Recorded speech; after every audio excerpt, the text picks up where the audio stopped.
Mga kwento ni Felmo.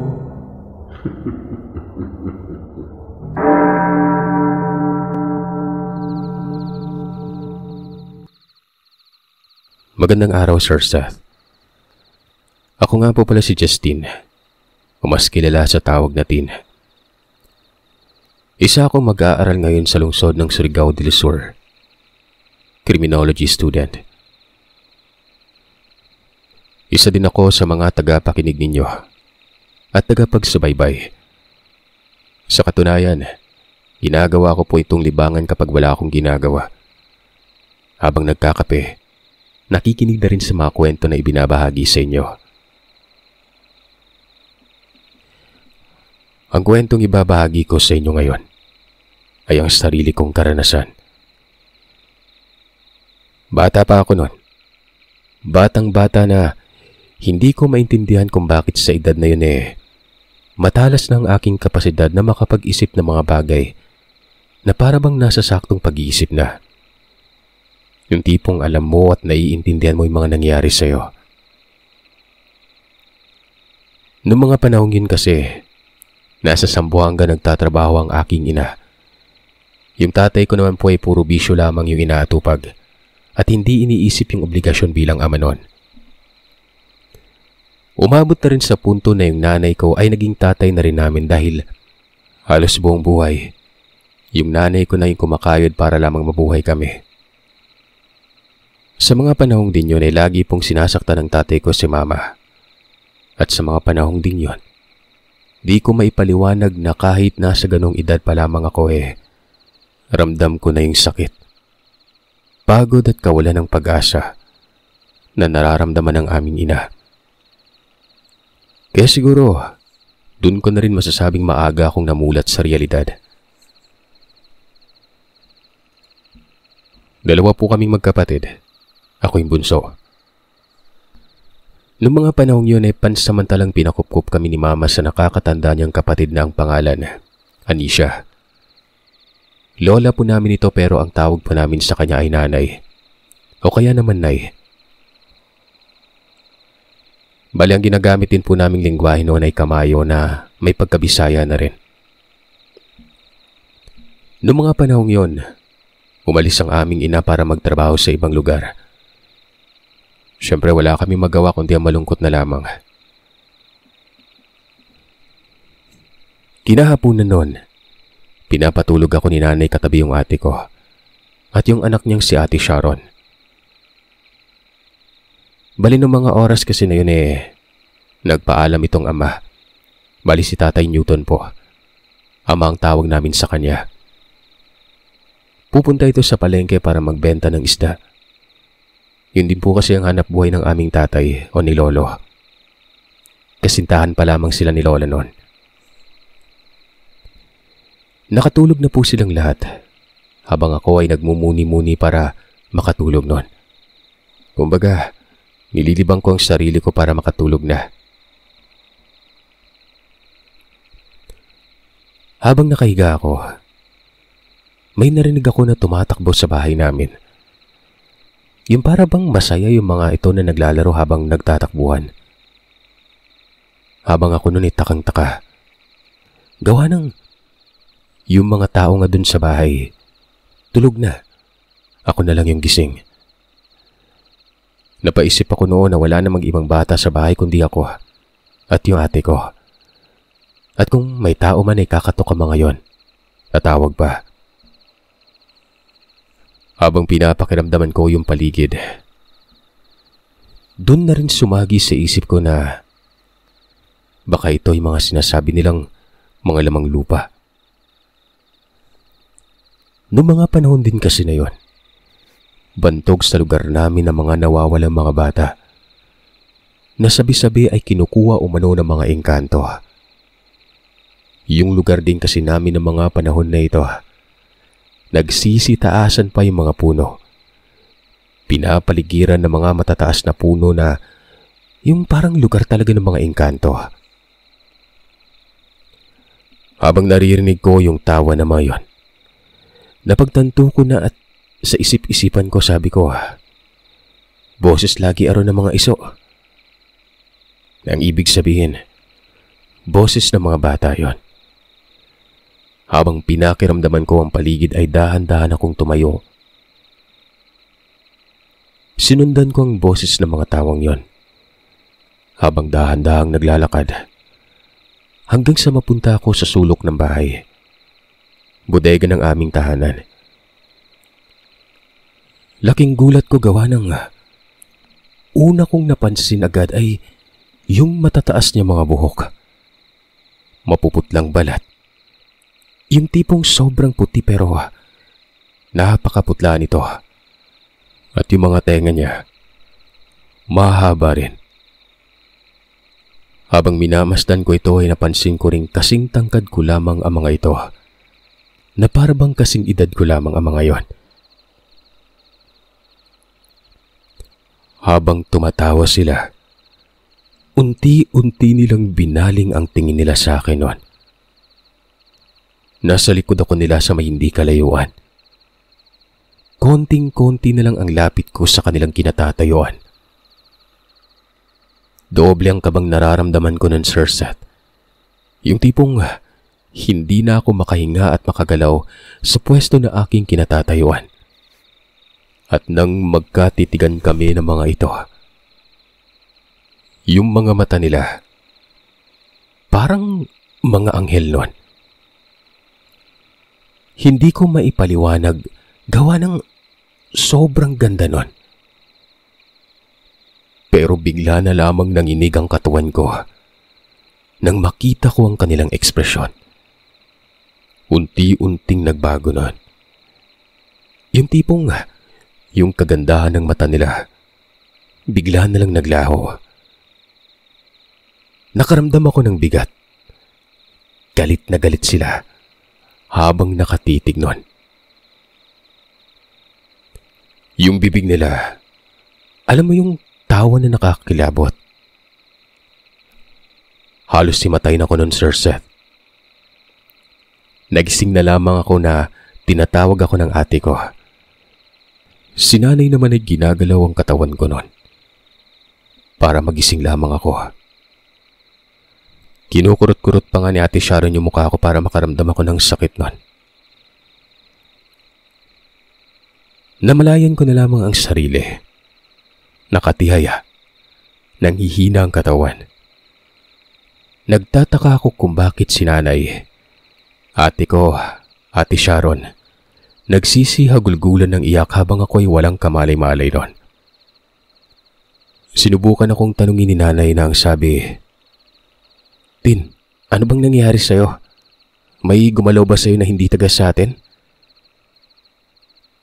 Pagkarinig ko sa tanong ni nanay, bigla na lamang tumirik ang mga mata ko nang hindi maipaliwanag. Hinang-hina ako nun. Bigla na lamang akong nakatulog ulit. Sumunod na araw ay pinagamot ako sa manggagamot. Una ay nagpausok ito ng kahoy. Yung tipo ng kahoy na mabango. Pagkatapos ay nagdikdik naman ito ng mga halaman na gamot umano. Pagkatapos gawin yun ay kinuha nito ang piraso ng kahoy na may usok. Pinapaamoy-amoy sa akin habang pinapanatili ang usok sa may harapan ko. Pagkatapos naman ay ipinahid naman ang dinukdik na dahon sa aking ulo nun. Doon na nagtanong si nanay kung ano ang nangyari. Dahilan na rin sa kuryosidad nito. Hindi rin maipaliwanag ng mga gamot kung anong dahilan ng mga nangyari pero hinala umano nito. Baka kagagawan di umano ng mga engkanto. Sa kabutihang palad, naging okay naman ako. Pero nanghihina pa rin ang katawan ko ng mga oras na yon. Sakto namang pagdating ni ama ay may bitbit itong isda na agad namang kinuha ni nanay para asikasuhin nun. Para makakain na rin ako. Alam kasi ng mga ito na paborito ko yung isda na yun. Lalo na kapag piniprito at sinasabawan. Habang nag-aasikaso si nanay, kabilin-bilinan niya doon kina ate na bantayan nila ako noon. Tumango naman si Ate Sharon at ang nakakatanda kong kapatid. Siyempre nagtaka si ama noon kung bakit nasa ganun akong sitwasyon. Nilapitan ito at hinawakan ng ulo ko. Niyakap sabay sabing, "Magpagaling ka na para pag magaling ka na magdadala ako ng madaming isda." Kinagabihan, napagdesisyonan ng mga ito na sa may sala na lamang kami matulog. Nung tulog na ang lahat, hindi ko maipaliwanag. Ewan ko ba kung yung tipong tulog ka na pero yung diwa mo ay gising pa rin. Maya-maya pa, may narinig akong tumatawag sa akin. Tin! Tin! Habang nasa sitwasyon ako na hindi mapakali, gusto kong sumigaw ng mga oras na yun kaso hindi ko magawa-gawa. Gusto kong igalaw ang katawan ko, pero para bang may pumipigil sa akin. Gusto kong idilat yung mga mata ko, pero wala. Hanggang sa namalayan ko na lamang na bigla akong nagising. Yung tipong gising na nabigla. Yung parang nakaluwas ka sa matinding pagkagapos. Noong mga oras na yon ay pakiramdam ko, nasa ibang dimensyon ako. Takang-taka ko sa sarili kung bakit yung mukha na yon kamukha ng lugar at bahay namin. Pero parang sobrang luma na ng bahay. Yung parang abandonado na yung lugar. Hindi na rin nasisinaga ng buwan yung pader namin. Hindi ko may paliwanag yung nararamdaman ko. Pawis na pawis ako na nanlalamig. Habang binabaybay ko yung lugar, ikot ako ng ikot na alam kong wala ako sa amin pero gusto kong makabalik, Sir Seth. Palinga-linga ako sa paligid nun. Laking gulat ko nang biglang may humawak sa braso ko galing sa may bandang likuran. Pinilit kong igalaw ang katawan ko pero hindi ko ito magawa. Pagkalingon ko sa may likuran, nakita ko na naman ang mga nilalang na nagpakita sa akin nung nakaraan. Ngumisi ito ng katakot-takot. Sabay sabing, "Hindi ka na pwedeng umuwi sa inyo. Hindi ka na namin pauuwiin." Siyempre nangilabot ako nun. Paano ako humantong sa ganung sitwasyon? Ang naiisip ko na lamang ng mga oras na yun yung mga masasayang araw na kasama ang pamilya ko. Indikasyon na nawawalan na rin ako ng pag-asa makabalik pa sa amin.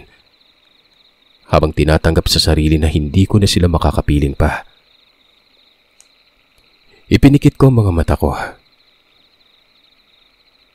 Bigla akong nabuhayan ng may marinig akong boses na tinatawag ang pangalan ko. Nag-iiyakan yung mga yon. Sa hindi maipaliwanag na dahilan, binuksan ko ang mga mata ko. Matapang na tiningnan ng nilalang sa mata. Hinawi ko ang kamay ko sa pagkakahawak niya. Itinulak ko ito ng buong puwersa sabay takbo. Takbo lamang ako ng takbo nang hindi tumitingin sa may likuran. Basta ang nasa isip ko na lamang isundan yung mga boses na naririnig ko. Maya-maya pa, may naaninag ako na sobrang lakas na liwanag. Tas bigla na lamang akong naglaho nun. 3 araw. 3 araw daw akong walang malay. Saktong pagkadilat ng aking mga mata, niyakap ako ng nakakatanda kong kapatid. Ni Ate Sharon, ni Nanay na habang umiiyak. Makalipas ang ilang minuto, ikinuwento sa akin ni Nanay ang nangyari. Nagulat na lamang sila di umano na nagsisisigaw ako. Yung tipong gusto kong kumawala sa matinding gapos. Gulat na gulat ako sa mga ikinuwento ni Nanay. Doon ko na rin dahan-dahang napagtanto ang mga nangyari. Dali-dali kong ikinuwento sa kanila. Nung nangyari nga sa akin yon, naghanap sila ng mas magaling na manggagamot. tanyag na tanyag sa larangan ng gamutan. Habang ikinikwento ni nanay ang mga nangyari sa manggagamot hinahanda niya ang kanyang kagamitan para sa panggagamot nun. Mga ilang oras lang, nalaman at natukoy na nga ng manggagamot ang dahilan kung bakit nangyari sa akin yon. Ayon sa manggagamot, gwapo kasi itong bata na to cute pa. Kaya gustong kunin ng mga kakaibang elemento. Hindi kami makapaniwala ng mga panahon na yon. Hindi naman sa pagmamayabang, Sir Seth, pero may itsura talaga ako nung kabataan ko pa. Makalipas ang ilang buwan, naging okay naman ako. Bumalik yung pagiging masiglahin kong bata. Nakakapaglaro na rin ako kasama ng mga kaibigan ko. At yung pamilya namin ay naging masigla at masayahin na rin. Yung tipong nawala na yung pag-aalala nila, na para bang kinalimutan na rin nila yung nangyari sa akin noon. Sumunod na kwento. Noong mga panahon din na yon, meron akong isang kaibigan na babae. Hindi may pagkakaila na maganda ito. Sobrang close na close kami ng kaibigan kong ito na sa katunayan, nakapagpalagayan kami ng loob. Kumbaga crush-crush lang. Ano pa bang aasahan natin sa mga bata di namang maiwasang magkagusto, lalo na kapag maganda talaga. Magkasing edad lamang kami. Bata pa lamang kasi talaga kami magkaibigan na at halos araw-araw kasabayin ko maglaro ito. Tawagin na lamang po natin siyang Krisha. Isang hapon noon, pinapatulog ni Aling Jocelyn si Krisha. Nanay po ni Krisha si Aling Jocelyn. Itong si Aling Jocelyn po ay kaibigan ni Mama at magkapangalan po sila. Habang naghuhugas ng mga hugasin si Aling Jocelyn, nagpaalam yung kasintahan nito na umalis papuntang palengke.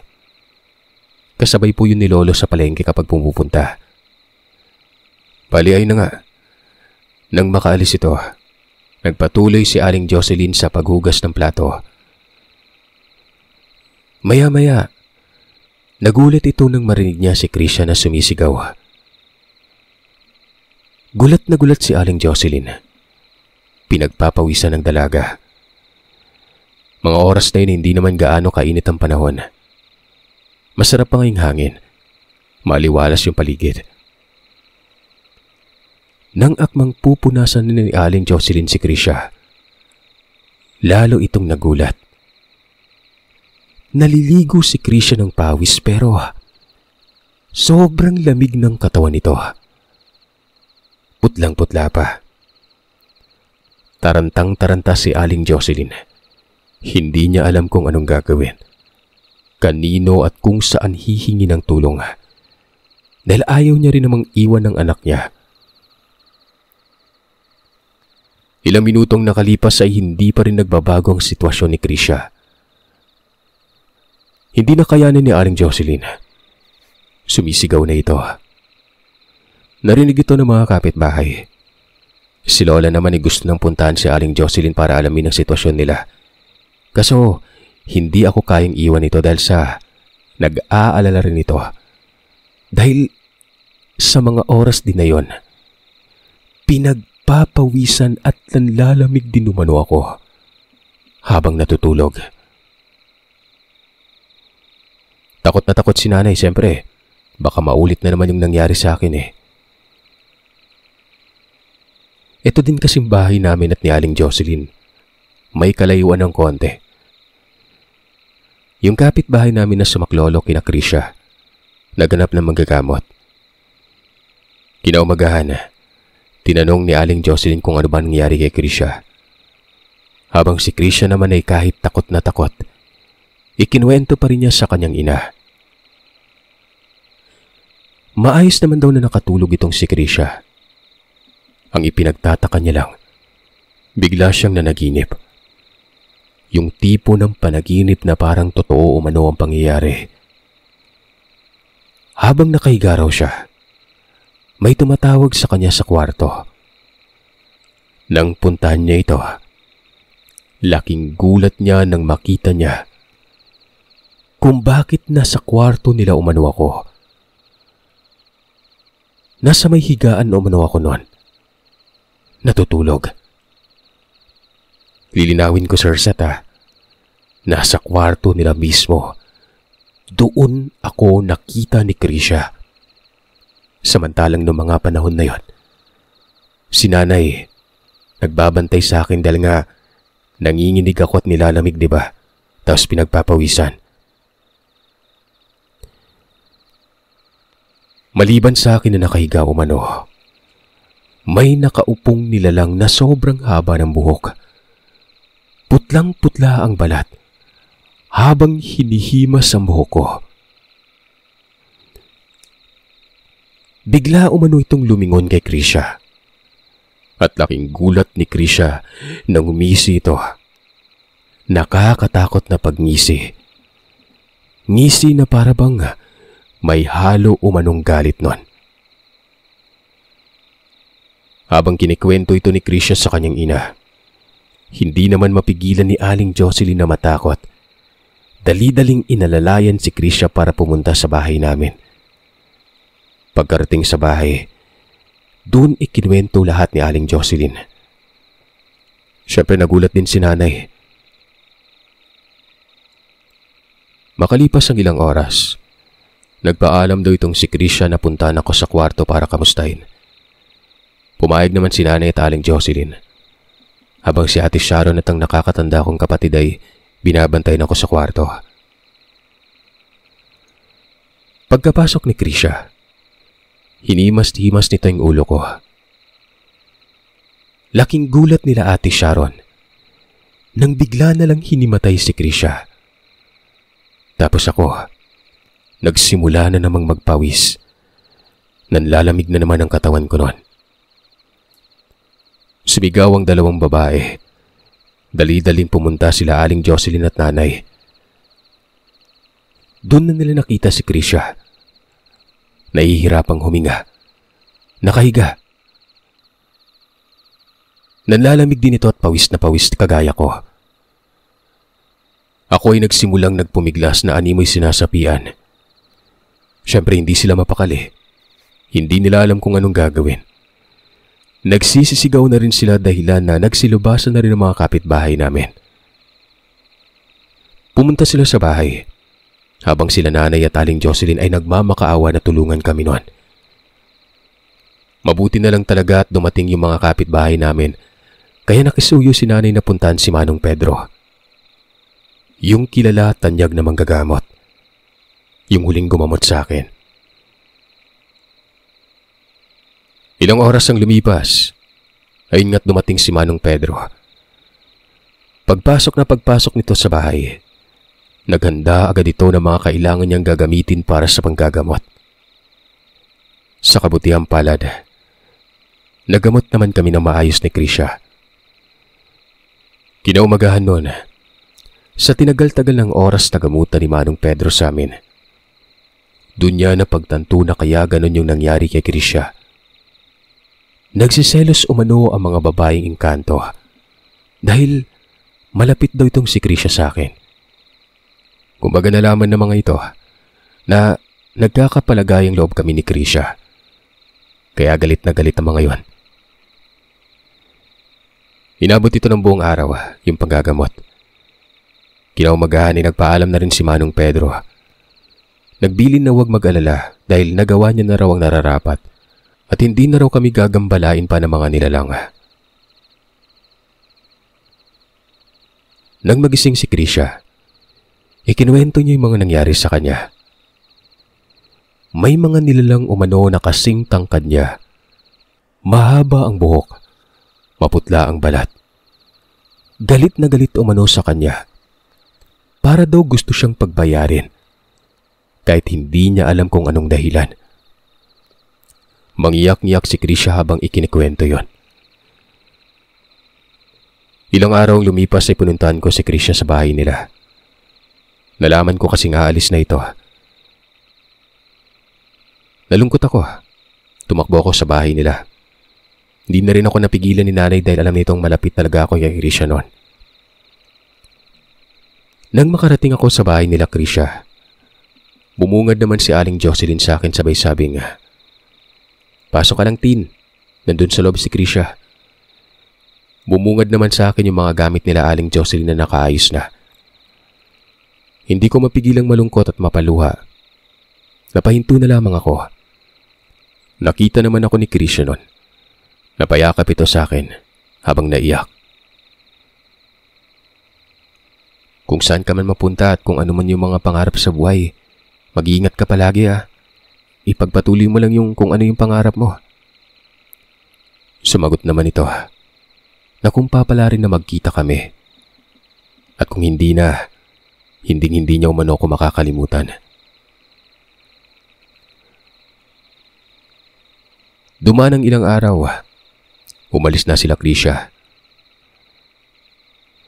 Masakit mang isipin pero mas pinili ko na lamang manatili sa bahay dahil alam kong masasaktan ako kapag nakita kong lumisan ito. Ilang minutong lumipas, narinig kong may kausap si nanay. Tinawag ako nito. Pagkalabas ko ng pinto ay bigla naman akong niyakap ni Krisha.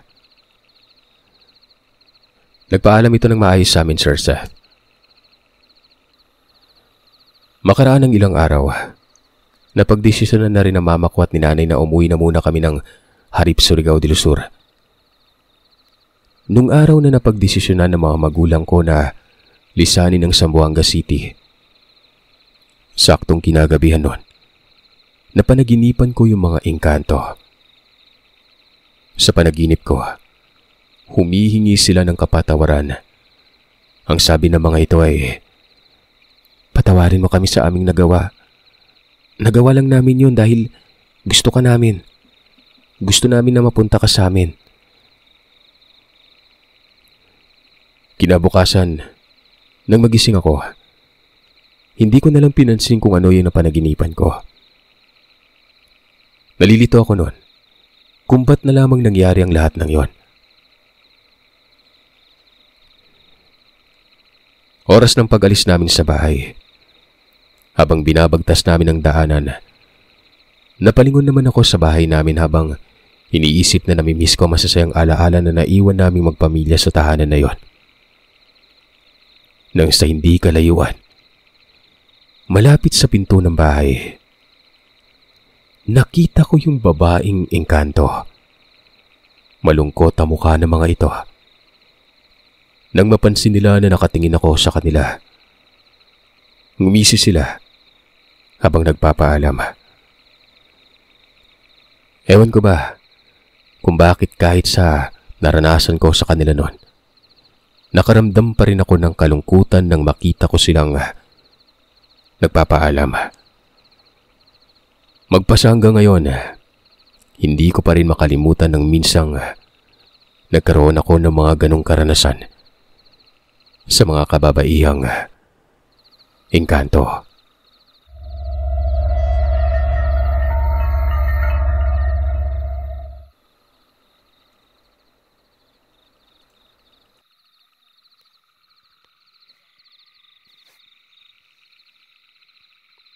Itago niyo na lamang po ako sa pangalang Bebe.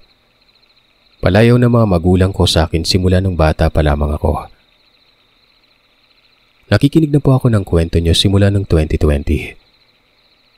Nangyari itong karanasan ko na ito noong 2016, buwan ng Hulyo. Papunta kami noon sa isang birthday nung sumemplang yung motor namin sa highway. Nagising na lamang akong nasa ICU na.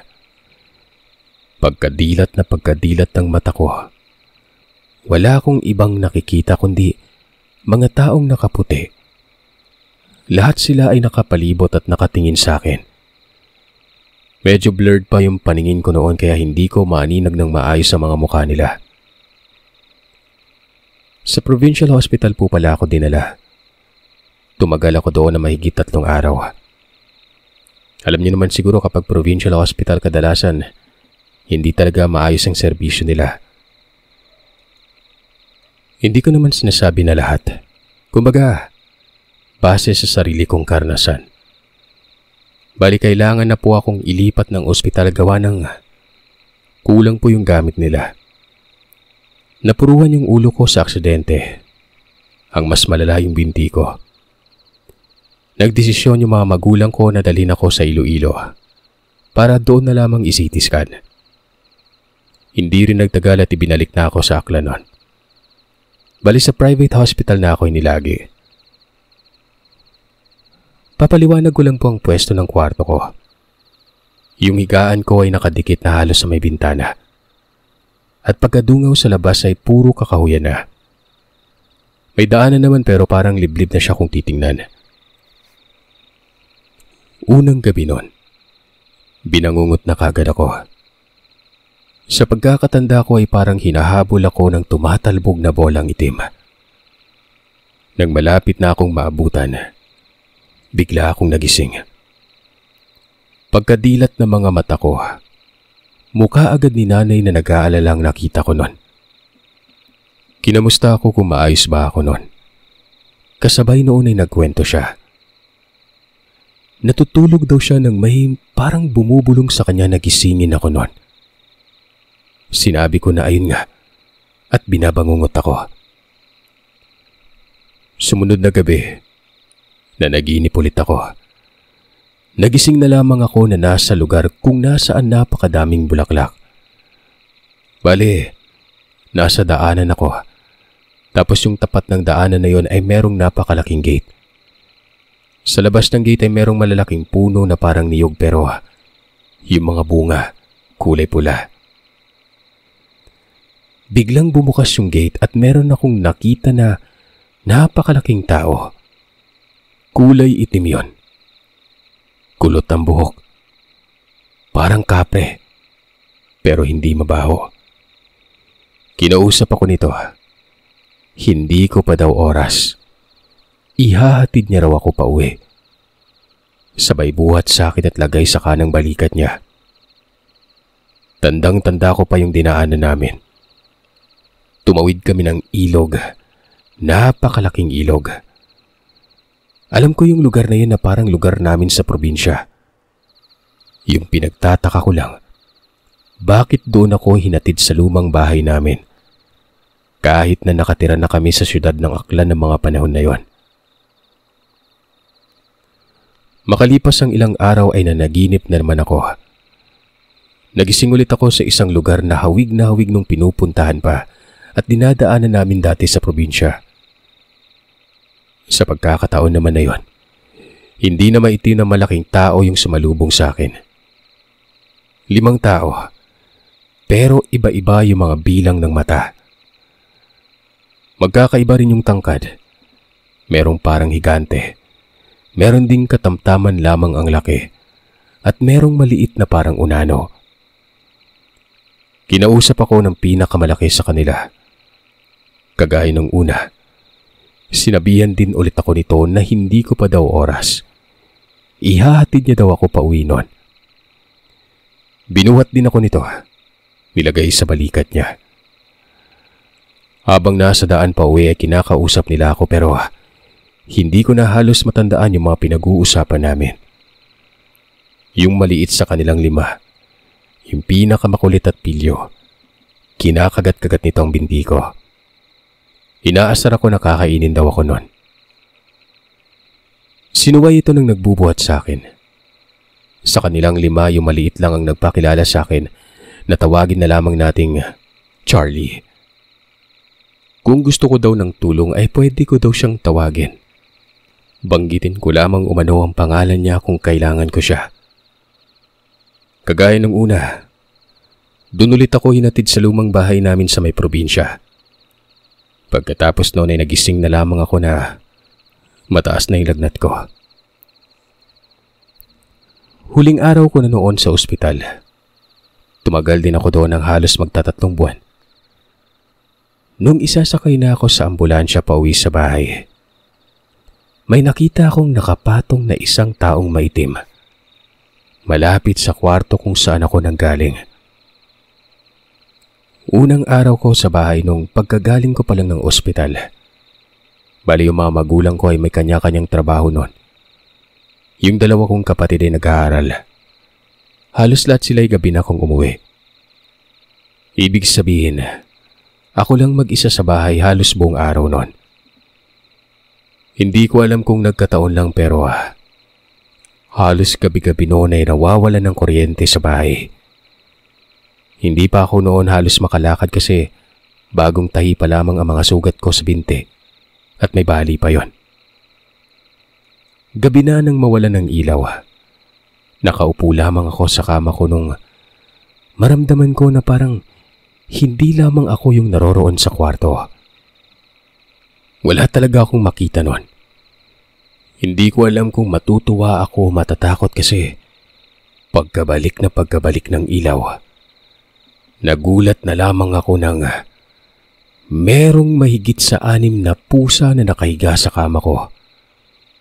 Iba't iba ang mga kulay. Tahimik lamang silang lahat na nakatingin sa akin noon. Nagtaka pa ako kung saan sila galing 2 pusa lang namang alaga namin noon sa bahay. Gabi na naman ulit. Nawala na naman ang ilaw. As usual, ako na namang mag-isa sa bahay. Iniwan ni nanay na nakabukas yung bintana. Bali malaking bintana po ito. May kurtina naman kaso nakatupi yon. Naalala ko noon yung maliit na tao na nagpakilala sa akin sa panaginip. Naalala ko yung pangalan niya. At naisipan kong banggitin pero sa isip lang. Tinawag ko siya. Isang tawag lang yon. Nang biglang may naaninag ako sa labas. Bali yung bintana po ng kwarto ko ang harapan noon, puno ng bayabas. Doon ay may nakita akong nakalambitin sa may sanga. Natatandaan ko yung mukha niya, ni Charlie. Nakatingin lang naman siyang nakangiti nun. Mas nakakatakot pala ang mukha niya sa personal kesa sa panaginip. Gawa ng napakalaki ng mga mata niya. Matutulis ang ipin. Nawala din yun nung bumalik yung ilaw. Linggo ng gabi. Kasama kong natulog sa kwarto si nanay. Sa kabilang kama siya. Naiinitan ako noon kaya umusog ako sa pinakagilid ng kama para malapit ako sa electric fan. Nalimpungatan ako gawa ng parang may umuusog sa akin noon. Nagtaka na lamang ako dahil sa gitna na ako ng kama. Halos araw-araw din noon ay palagi akong nilalagnat at sumasakit yung ulo ko. Isang umaga, may nakita si tatay na puting bato sa baba lang malapit sa bintana ng kwarto. May bumubulong daw sa kanya na ilagay sa tubig at yung tubig na pinaglagyan, ipainom umano sa akin noon. Nung ininom ko na yung tubig ay bigla na lang nawawala yung lagnat ko, pati ang sakit ng ulo ko, Sir Seth. Halos araw-araw ginagawa ni tatay sa akin yon, pagpapainom ng tubig. Hanggang sa mabilis na gumaling yung mga sugat ko sa katawan at mabilis din gumaling yung pilay ko sa paa. Kahit na magaling na ako, nasa kanya pa rin yung bato. Nawala yun kay tatay mula nang pinagmayabang niya yon, kaya siguro binawi. Napag-isip-isip ko noon na baka binigay lamang yun sa amin gawa ng para magamit at binawi din nung gumaling na ako. Sabi ng iba, magpa-albularyo daw ako kasi nga maraming sumama pagkagaling ko ng ospital. Pero sa pagkakaalam ko po ay parang nagbukas yung sixth sense ko simula nung na-aksidente ako. Ngayon lang siguro nagpakilala silang lahat sa akin. Iniisip ko din na baka mga bantay po ito ng yumao kong lolo na isang antingero. Gawa ng paulit-ulit po sa panaginip ko na pinapauwi ako sa lumang bahay namin sa may probinsya. Nung may oras na ako at day off ko sa trabaho, umuwi ako sa probinsya. Pinuntahan ko yung kwarto ng yumao kong lolo. Nakita ko doon yung napakaraming langis na may lamang mga ugat at halaman. Pero hindi yun yung kinuha ko. Malakas yung hatak sa akin nung natitigan ko yung isang maliit na libreta. Kulay pula yun. Nung binuklat ko ay napakadaming Latin na salita. Hanggang gitna lang. Yung kalahati ng libreta walang laman. Hanggang ngayon ay dala-dala ko po ito, kahit saan man ako magpunta. Pero hindi ko ito binabasa. Inaantay ko lang yung hudyat, kung kailan ako magiging handa.